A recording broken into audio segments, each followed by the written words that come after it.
Hi friends, शाही पाठशाला YouTube channel पर आप सभी का स्वागत है। 70वें बीपीएससी मुख्य परीक्षा के लिए हम लोग टेस्ट सीरीज को प्रैक्टिस कर रहे हैं और आज मैं जीएस पेपर 2 के चौथा टेस्ट क्रम से और जीएस पेपर 2 की यदि मैं बात करूं तो जीएस पेपर 2 के लिए दूसरा सेट लेकर के उपस्थित हुआ हूं।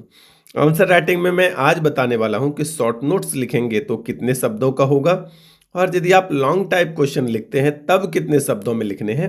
इस बात पर आपको विशेष रूप से मैं आपको ध्यान केंद्रित करवाऊंगा। आइए बिना देरी किए आप लोगों को सीधे प्रश्न पर लिए चलता हूं। मैं आप लोगों को बता देना चाहूंगा कि स्टैटिक्स के भी प्रश्न को मैंने बहुत सारा मॉडल सेट और प्रीवियस ईयर भी करवाया हूं। जो लोग स्टैटिक्स को प्रैक्टिस करते हैं आप शाही पाठशाला यूट्यूब चैनल पर विजिट कर सकते हैं। आपको मॉडल प्रैक्टिस सेट भी मिलेगा और प्रीवियस ईयर क्वेश्चन भी 69th बीपीएससी तक का शुरू से मिल जाएगा।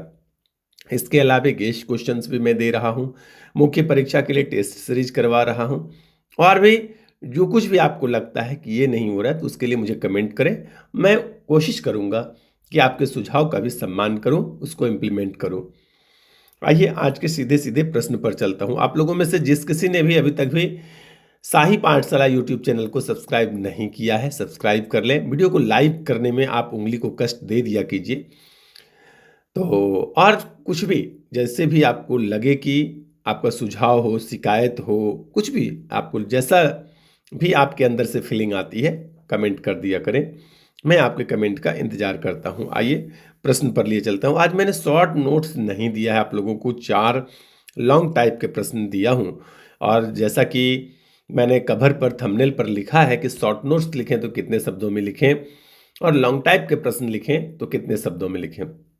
मेरा मानना है यदि शॉर्ट नोट्स आप लिखते हैं तो 100 से 150 शब्द के बीच आपको लिखना चाहिए। करीब 125 शब्द तक लिखते हैं तो शॉर्ट नोट्स, इससे कम नहीं होना चाहिए। इससे ज़्यादा हो जाए लेकिन इससे कम बिल्कुल भी मत लिखा कीजिए। 125 शब्द कम से कम होना चाहिए। 150 शब्द लिखते हैं तो वो ज़्यादा स्टैंडर्ड माना जाएगा। और लॉन्ग टाइप प्रश्न एक अच्छा उत्तर जो है वह 400 शब्द में होना चाहिए, लेकिन कम से कम आप 350 भी लिखते हैं ना तो चलेगा। मैं ये कह रहा हूं चलेगा। अच्छा उत्तर आपका 400 से अधिक शब्द में होना चाहिए। शब्द की गिनती कर लें और आप देखें पर मिनट आपको कम से कम 25 से 30 शब्द लिखने के लिए आना चाहिए। अभी जो आपका स्पीड होगा मैं उम्मीद करता हूं कि 18 से 20 वर्ड के आसपास होगा। 5 वर्ड पर मिनट बढ़ाना बहुत मुश्किल काम है, आसान काम नहीं है। इसको बढ़ाना पड़ेगा, नहीं तो फिर उत्तर लिख पाना आसान काम नहीं है। आपको सब कुछ पता रहेगा तब भी ठीक ठाक नहीं लिख पाएंगे।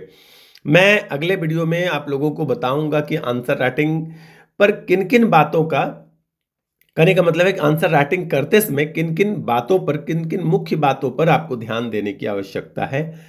उन बातों को यदि आप ध्यान में रखते हैं तो आपका आंसर जो है स्वतः अच्छा हो जाएगा।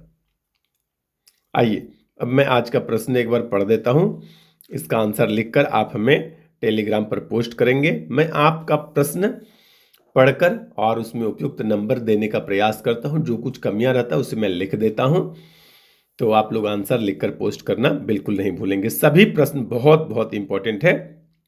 पहला प्रश्न मैंने लिया है पॉलिटी से, निर्वाचन आयोग की स्वतंत्रता बनाए रखने के लिए उपलब्ध संवैधानिक और कानूनी प्रावधानों की प्रभावशीलता का आकलन कीजिए। इसके अलावा आयोग की स्वायत्तता को और मजबूत करने के लिए आवश्यक सुधारों पर चर्चा कीजिए। दूसरा प्रश्न मैंने लिया है, भारत में खाद्य सुरक्षा को संबोधित करने के विभिन्न उपायों के बावजूद बृहद चुनौतियां बनी हुई है, समालोचनात्मक विश्लेषण कीजिए।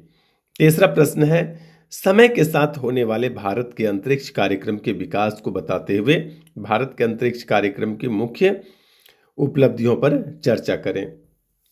जैसा कि आप लोगों को मालूम है कि हाल ही में एक लंबी चुनौती के बाद 9 महीना 9.5 महीना के बाद वापस आ चुकी हैं और वो भारतीय मूल की होने के कारण ये प्रश्न आप लोगों को शामिल किया जा सकता है, उम्मीद करता हूँ।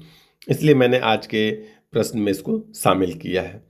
अगला प्रश्न है, डीप फेक से आप क्या समझते हैं? भारत में डिजिटल साक्षरता और मजबूत डेटा सुरक्षा कानूनों के अभाव में डीप फेक या एक को एक्स्ट्रा हो गया, डीप फेक की चुनौतियों और इसके दुष्प्रभावों की समीक्षा कीजिए।